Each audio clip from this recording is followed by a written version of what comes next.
Ladies and gentlemen, welcome back to another interview on the Inner Changemaker. And today we got a really special guest for you guys, and we're going to be geeking out a little more than usual. But I got to tell you guys a bit of a story. So earlier this year, I actually had the opportunity, some of you might know, that I spoke at a podcasting conference down in Florida.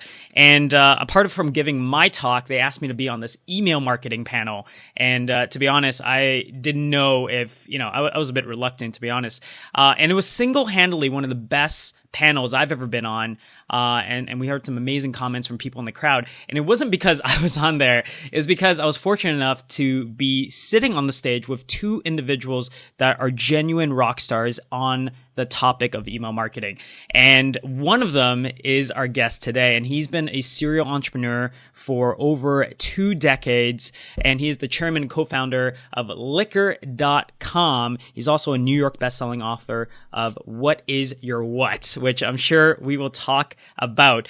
He also happens to be an amazing podcaster. He runs a #1 rated radio show, and he's known as a reinvention expert. So I'm really happy that Steve Olsher is here joining us in the studio. What's happening, Steve? Welcome to the show.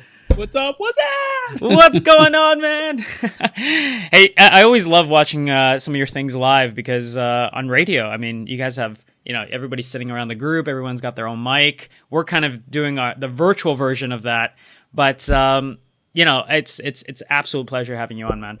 Yeah, no, I really appreciate it, and I've seen some of the other folks you've had on, man. So I feel like I am in decent company anyway. Yeah. Hey, Steve, you're in the right spot. You're in the right spot. Hey, let me ask you this, because one of my I get to be where you're at, and I get to be interviewed, and it's always really humbling, and I always try to say yes, just because so many people have said yes to me when I was first starting out.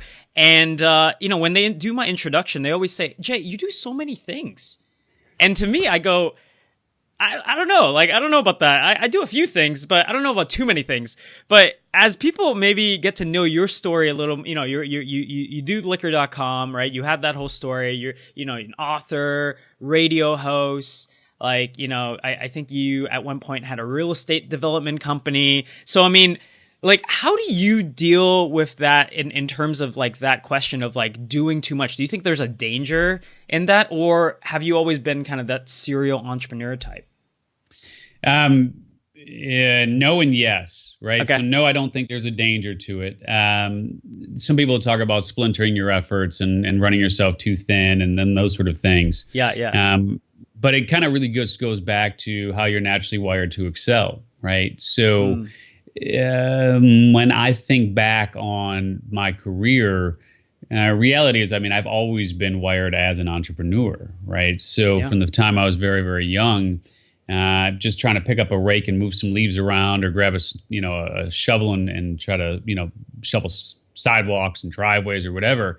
I've just been always wired that way, man. So I will say this, which is, I think it becomes an issue when you are doing something simply for the sake of doing it because it's a commodity-oriented opportunity versus doing something that truly puts fire in your soul, where you find yourself just going, I really love doing this. Now, and don't get me wrong, I hate everything. So there's my wife, it took me a long time to get my wife to want to watch Curb Your Enthusiasm. Yeah. Which is Larry David's thing, because she's like, why do I need to watch that? I live with Larry David. I don't need to see that going on. But now she loves it. But the truth is, you're not going to ever do anything from an entrepreneurial perspective where you're just going to be like, oh man, I love every single minute of this. There's always going to be something that's going to just make you feel like, man, there's got to be something better out there. But the pain just has to be tolerable enough in what you do to stay the course. But I think that what ends up happening is a lot of times people just end up pursuing those commodity-oriented opportunities. And then they wake up in the morning and they go, Jesus, I really am just doing this for the money. Speaking of, being in part of multiple projects, I know we're here to talk about one of the new things that you're doing, which is throwing together this new media summit in terms of bringing together some of the, biggest, like thought leader, not just thought leaders, but people that are using new media to get their message out there. And I would love to chat with you about that. But, I remember first meeting you, Steve, and you said, yeah, I wrote this book, is the one on New York bestsellers list. It's called What is Your What? And I thought, what did he just say? I have no idea what that even means. And obviously, the old, Simon Sinek, people buy why you do things, not what you do and how you do it. So for people that maybe just don't have any context to your book, to you, how do you, what's the difference between the why and what for you? So we had Simon Sinek on Reinvention Radio, and that was fun. We had a nice little banter between the why and the what. But first of all, I love his work, right? Yeah. And there are obviously a tremendous number of people who know about his work versus the very few people that know about mine. So we're going to change that after the show, Steve. We'll change that after the show. We're changing this right now. Yeah. Yeah. So it's kind of hard. It's like it's like the little the little. It's like Tyrion fighting Shaq. It's like you just keep punching at the shins and hoping something happens there. But no, I mean, look, the truth is what he does makes a lot of sense to me, and it really is. It boils down to everything that's external. In terms of your why might be something that you do because you want to feed starving children in Africa, or your why might be you want to provide clean drinking water for people in India, or you want to build schools in Central America. Whatever that is, right? Whatever that why is for you, or you want to provide for your family, or you tried all of these different things. And like I did when I wrote What is Your What? I mean, I was in a fairly dark place before writing it and trying to do the Myers-Briggs and the What Color's Your Parachutes and the Strengths Finders and all those things, which really left me with more questions than answers in terms of, really what it is that I'm naturally wired to excel at. It sometimes is born out of necessity, right? Where you just find yourself needing whatever that is. And that's the why is I looked for it and I didn't find it. So I wanted to create a better mousetrap, right? Whatever it was.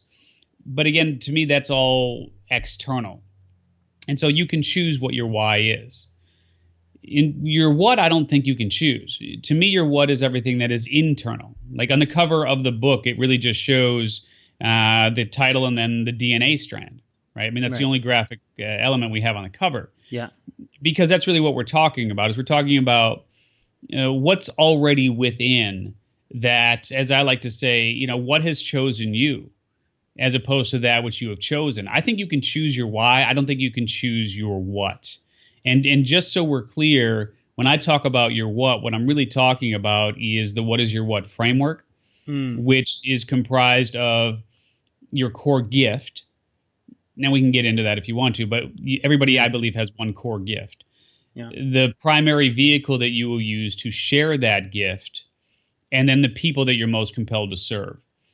So your what is really comprised of the gift, the vehicle, and the people. And when I use that terminology, that's what I'm talking about. Okay. So just to summarize really quick, you believe that the why is more kind of like an external motivation, right? Like, I want to be able to give, millions to this charity. I want to be able to go and build schools over here, versus the what is kind of like the internal, like your genius, your gift, right? And then, the framework is, using your gift to be able to serve, figuring out who you want to serve and be able to use your gift to serve those people. That's a good summary of... It's a very good summary. All right. Yeah. Spot on. Okay. So let me ask you this. Maybe this would be good in terms of having a better understanding of Steve Olsher. Like, tell us a little bit about your... I know you've lived like almost like a couple different lives, in terms of the business cycle of, there's a few businesses, especially with every serial entrepreneur has kind of gone through that. So how have you discovered your what? Like, tell us your story, but in the way of like discovering your what. Yeah.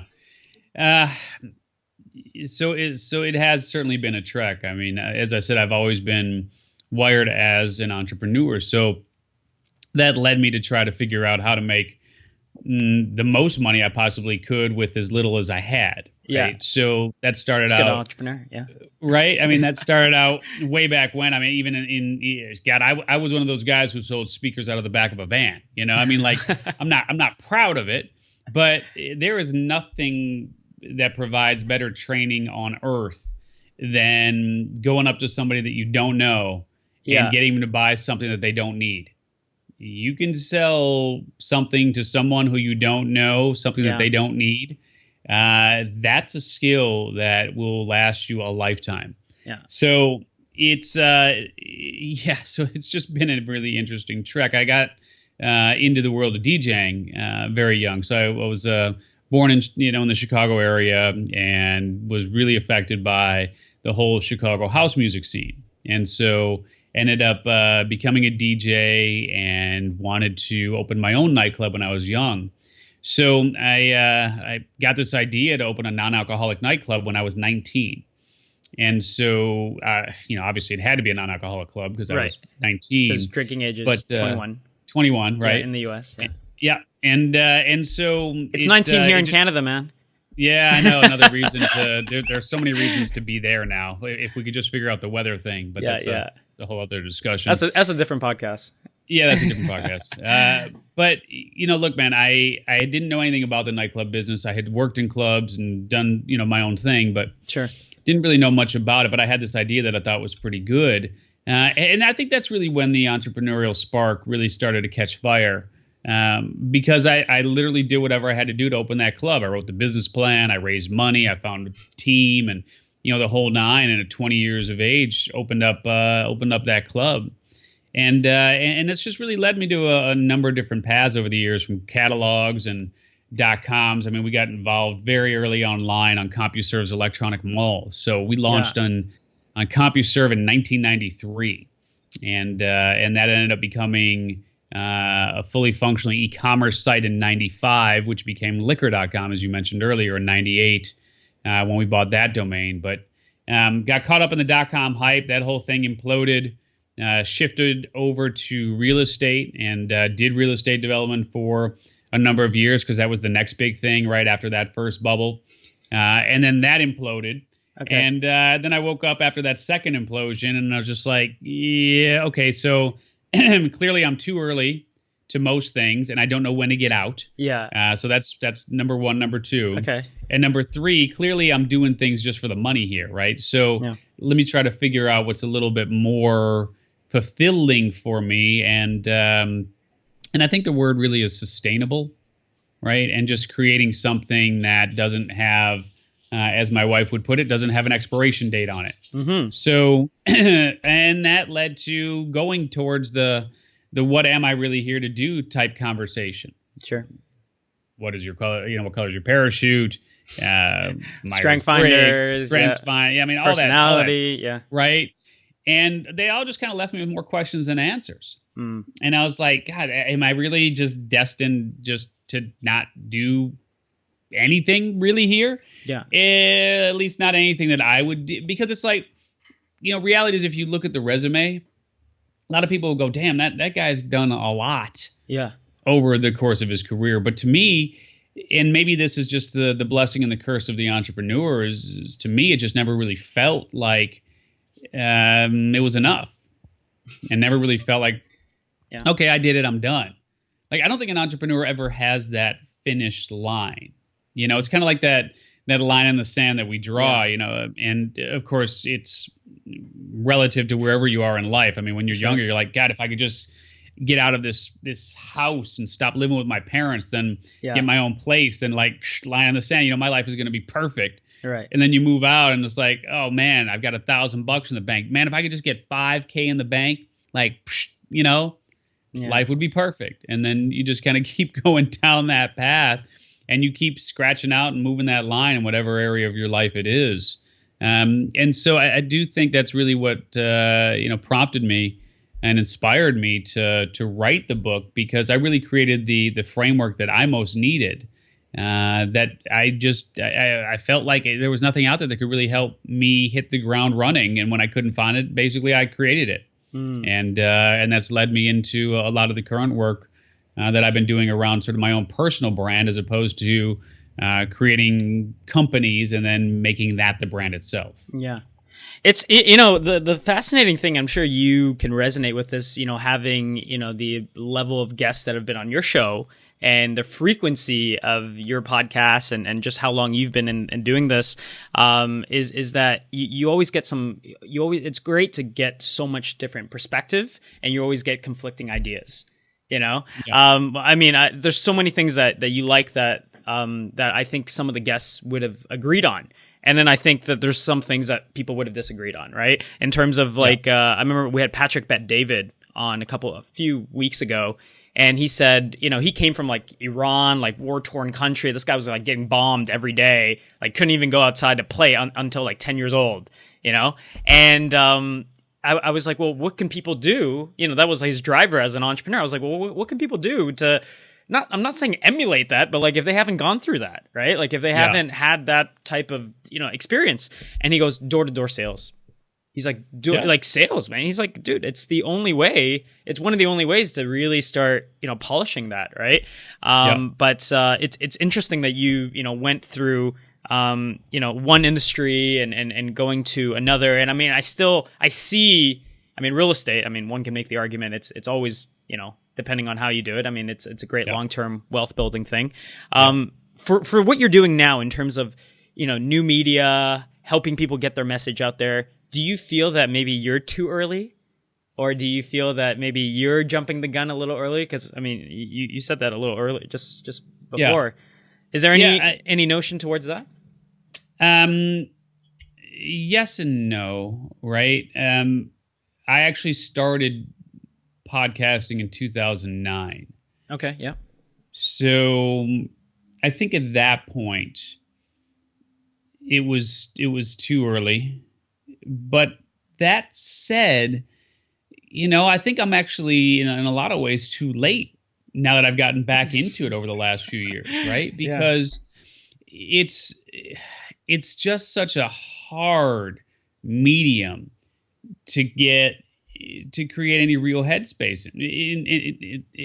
Let me put it this way: the problem with the 800-pound gorilla, right? The iTunes of the world, is the shows that are popular will remain popular because as new people come in and start finding out about shows, they're going to find the shows that are on the charts. It's going to increase their downloads. They're going to stay on the charts. They're going to increase the number of downloads so they move up in the charts. And so it becomes this, I mean, it's literally the 1% of the 1%, right? That are the shows that are really doing amazing things in terms of monthly numbers, right? I mean, there's very few shows. And a lot of people don't realize how small that pool really is of shows that are doing real numbers. And when I say real numbers, I don't mean anything crazy. I mean like more than 50,000 downloads a month, not an episode. I mean a month, right? For everything that they've got going on. Yeah. So here's the thing, right? And the thing is I look at the space, I believe that we are in some ways very early, and in a lot of ways very late. Right? I mean, if you start a show right now, you're not going to catch Joe Rogan. Yeah. I mean, let's be honest. You're not going to get to 30 million downloads a month unless you're bouncing them from one platform to another. Right? Because if you look at what's going on with like a Tony Robbins of the world, right? Yeah. And you can see how Tony has been able to jump into this arena, or a Jeff Walker. Sure. Yeah. Or a Chalene Johnson, or a Brendan Burchard.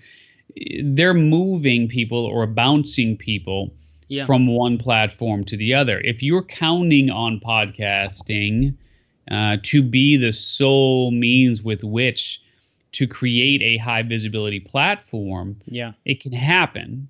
But it's really, really hard, right? Yeah. So in some ways we're late to the game because of that upward cycle, you know, and just the way that that spiral is structured.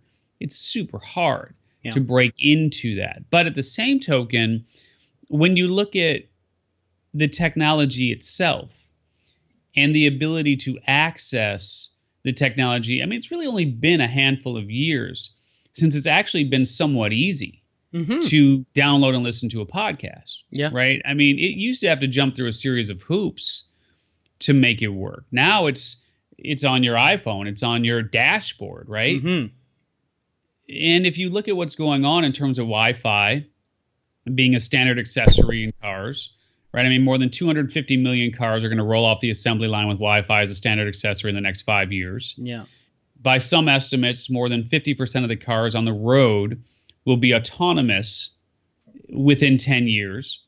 So the self-driving vehicles are going to give people the opportunity to do what they want on that commute. Now, some could argue they could do what they want now, but that's not really the case. When you can actually sit there with a keyboard in your lap and work or look for information or education or entertainment or whatever it might be, you're going to have a lot more people finding this medium. Now, whether it stays being called podcasts forever, I don't know.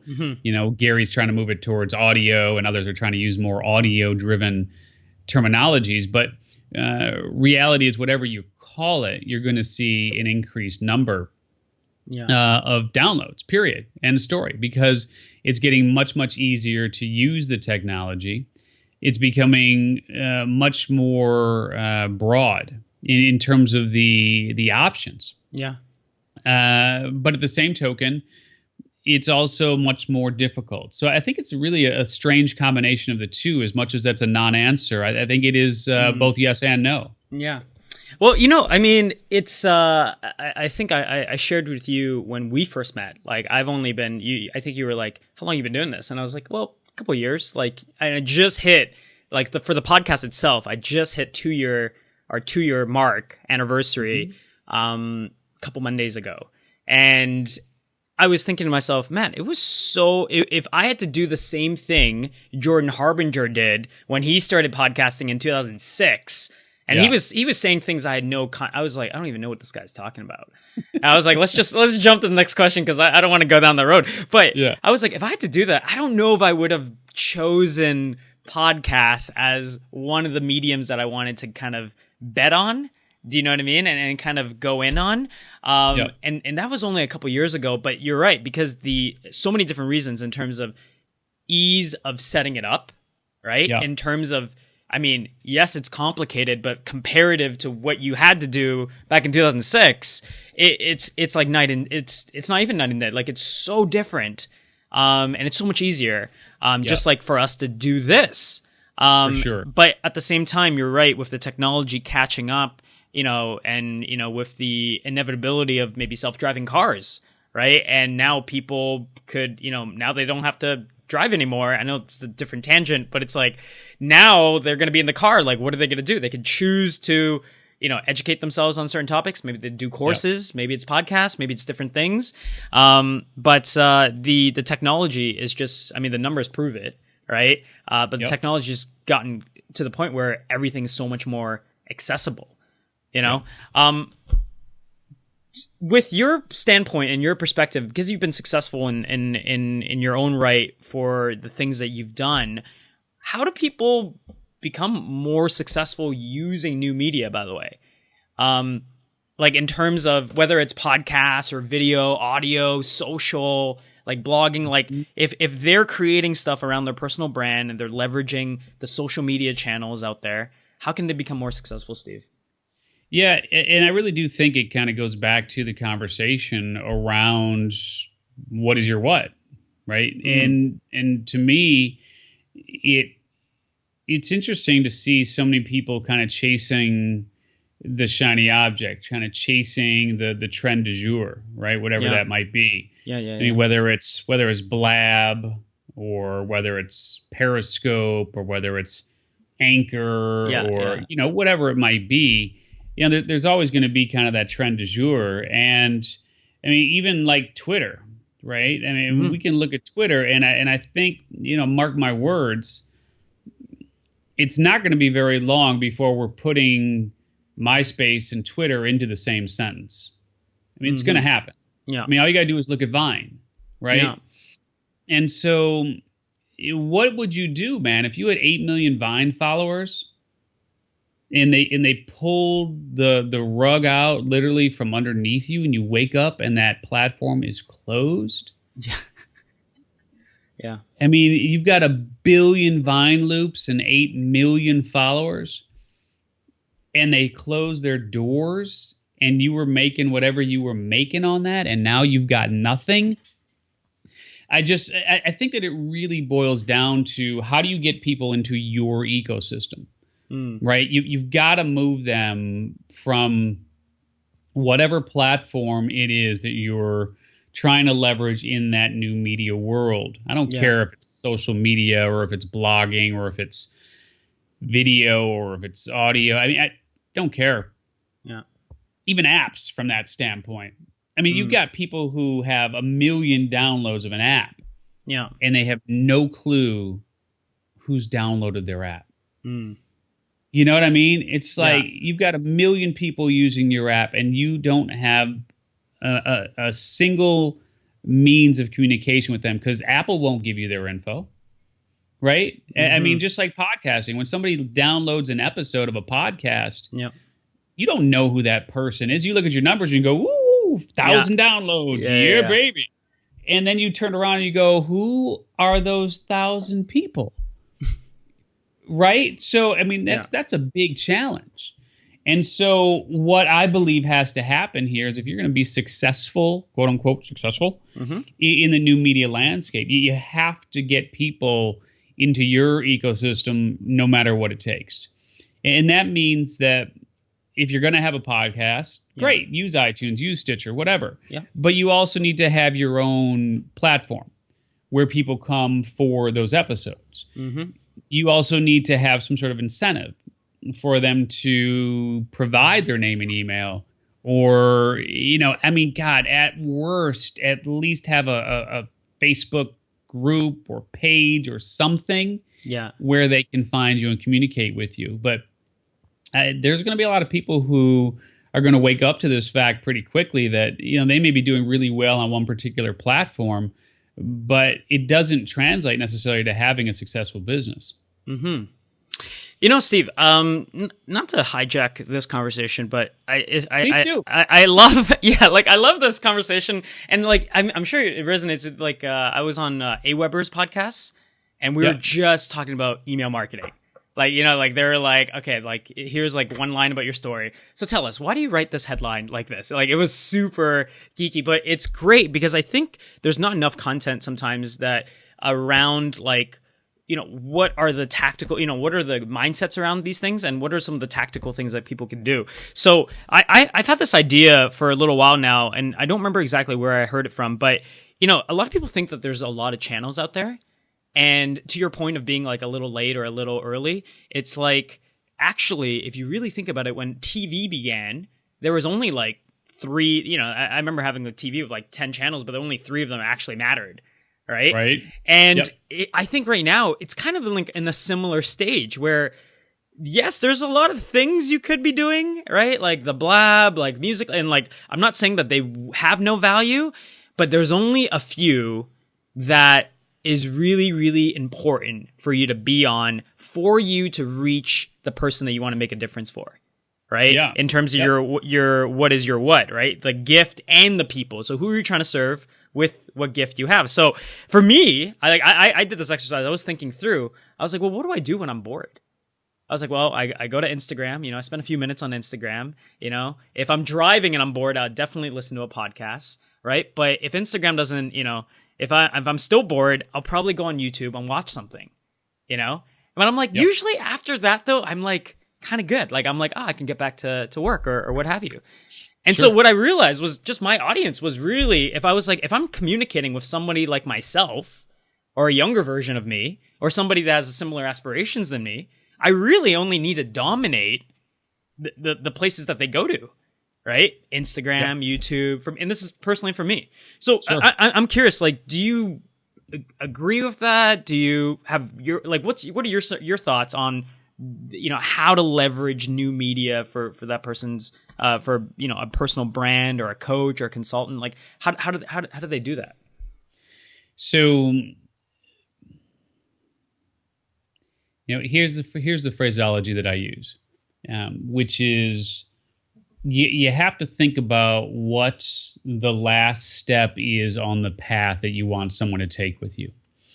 And so if you are a let's just run it down let's just run it down sort of the coaching consulting side of the equation here.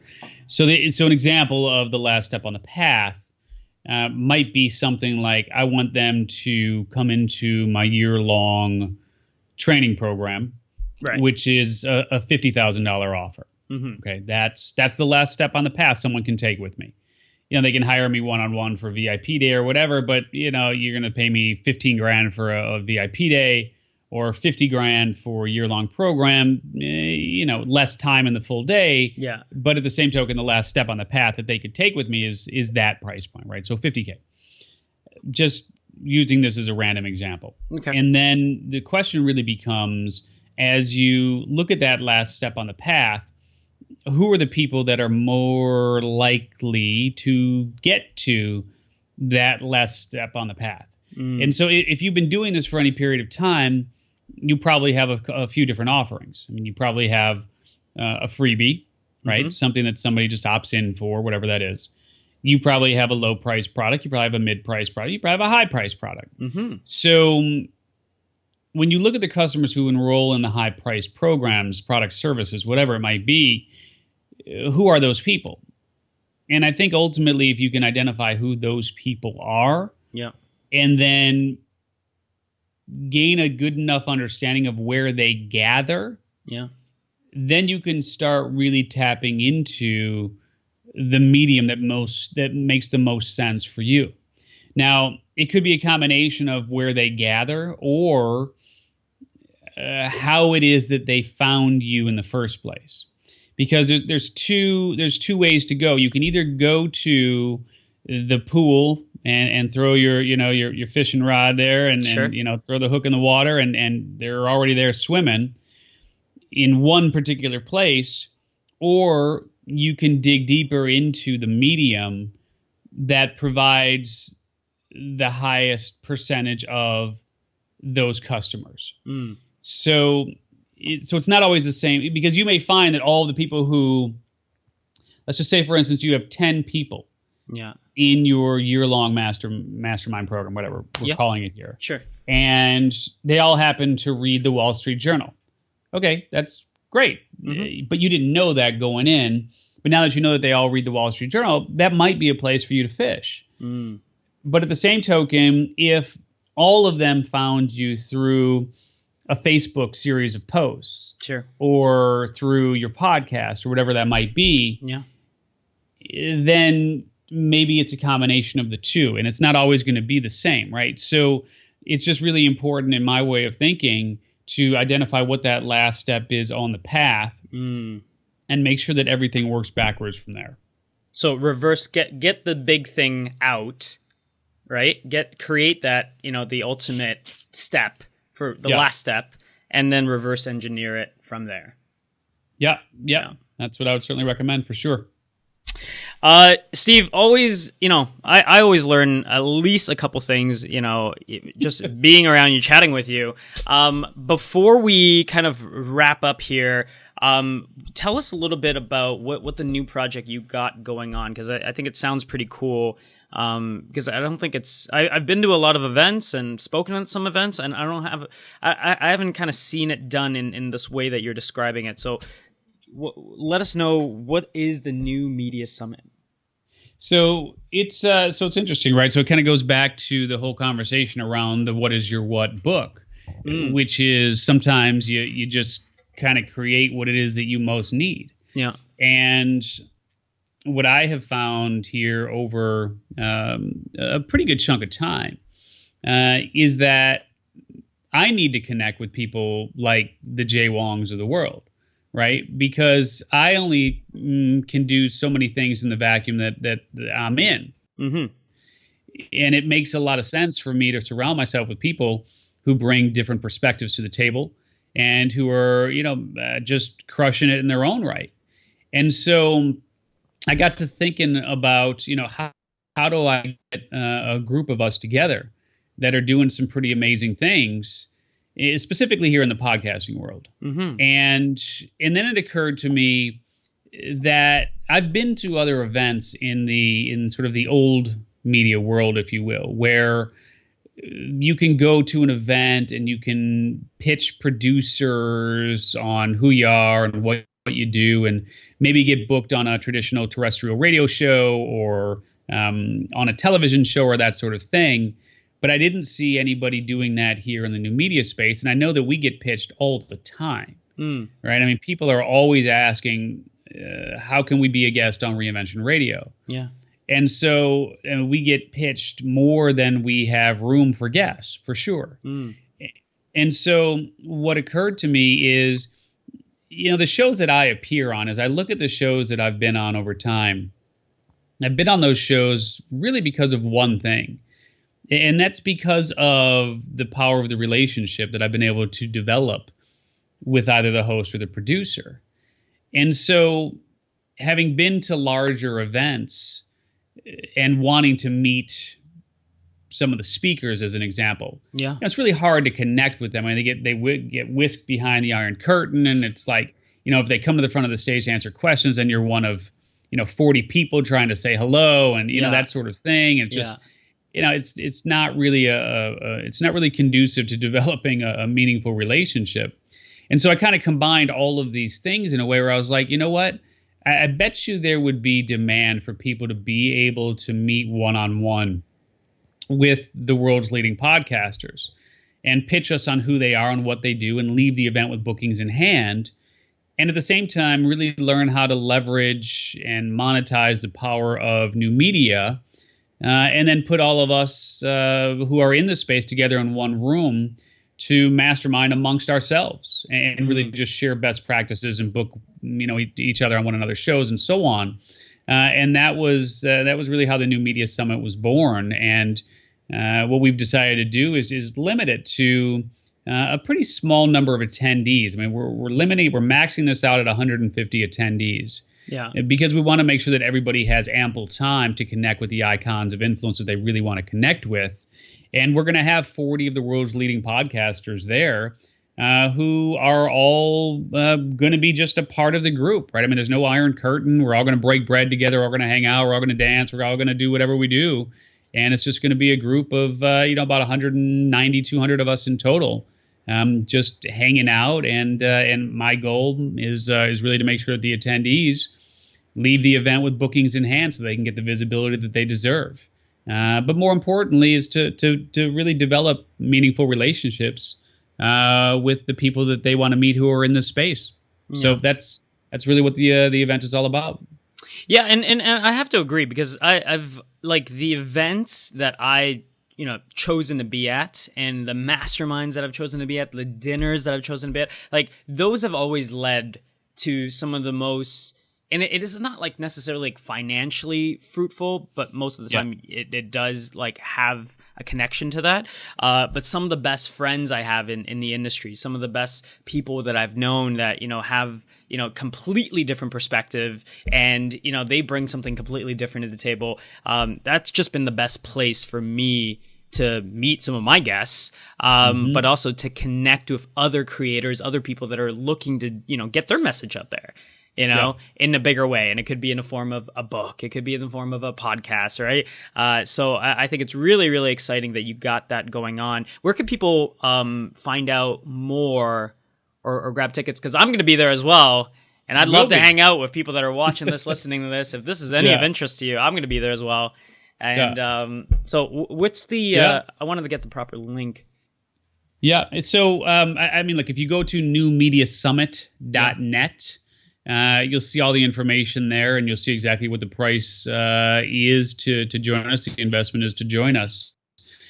And at this point, I think we've got less than 70 tickets left. But Jay, I know that we're playing a little bit on a launch of a program that I'm doing right now, which includes actually a ticket to the event.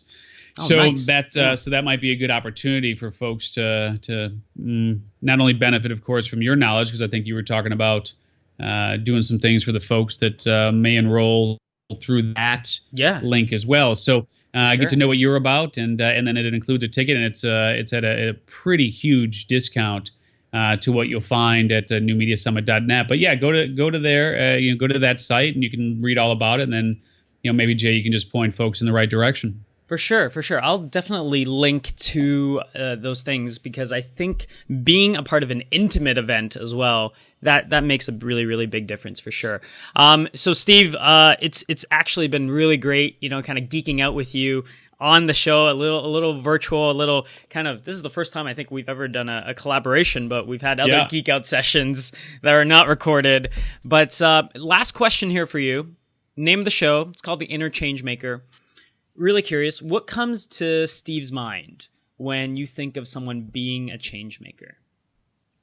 To me, it's really, it's interesting because I'm known, Founder magazine put me on the cover and said that I was the king of reinvention, which I kind of liked. So I'll say yes to that. Yeah. And I've been positioning myself I saw that, by the way. You look good. Oh, you look good on the cover, yeah. Oh, thank you. Yeah, it wasn't my favorite picture, but we're going to do what we do.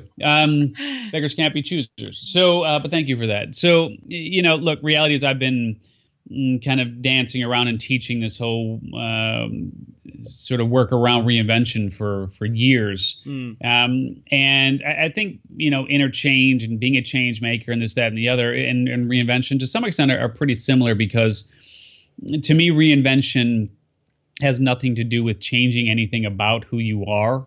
Okay. It's really just kind of shedding the shackles of the personalities and the outfits that the world and the whims and the agendas of others have thrown on you, and getting back to the core and the essence of who you truly are. And to me, that's pretty much the essence, I believe, of what being an interchange maker is, which is just being true to how you are naturally wired to excel. And sharing that unique gift with the world with, as I call it, strategic abandon. And there's going to be folks who are going to line up on either side of you when you decide to do that. But that's to be expected. And look, just there's no life in the middle, right? I mean, you want people to have an opinion on you one way or the other, but at the end of the day, just make sure they have an opinion. Yeah. Well, Steve, I absolutely love that definition. And, for people that are watching this and listening to this, I mean, if you guys want to geek out with me or Steve and learn more about the work that we're kind of both in that department of helping people do, make sure to find a way to get yourself to New Media Summit. And Steve, I just want to, before we wrap up, just take a few seconds and acknowledge you for being a great change maker, for being someone that have gone through, chasing all the money, going through all the different businesses. And as you were saying, almost like you had to go through a process of figuring out what was internal for you. What was your gift and how to connect with people. So I applaud you, and I appreciate you for being on the show and being a great example of what a change maker is. Yeah, man. Well, I'll throw it right back at you, dude, because a lot of people have a lot of good ideas and don't do anything with it. And this show is certainly a show that was a really good idea, and I'm glad it's doing as well for you as it is. Yeah. Well, Steve, absolute pleasure. I can't wait to actually see you in person in about like a month or month and a half, 2 months. Right. So I can't wait to hang out with you then. But any last parting words for any of the change makers listening? Yeah. I mean, I would just simply say this, which is the sooner that you embrace the notion that you are the solution to someone else's problem, and they're literally waiting for you to show up in their lives, the sooner that you'll start getting into the arena of sharing whatever that gift is that you've been given, and no one's going to come to that door and just kind of anoint you and say, hey, you're ready here. So no better time than the present, and maybe even share the link. I mean, because we give away the book. What is your what? Discover the one amazing thing you were born to do. So if people want to grab a free copy of that book, maybe we'll just share that link too. Okay. Well, Steve is all about giving, and you guys can figure out how to get free copies of the book, free copies of the pass. I'll make sure to send everything out to you guys. Absolute pleasure. Thank you guys for watching, for listening, and we can't wait to see you guys in the next episode. All right. Thank you so much, Steve. Thanks. Bye.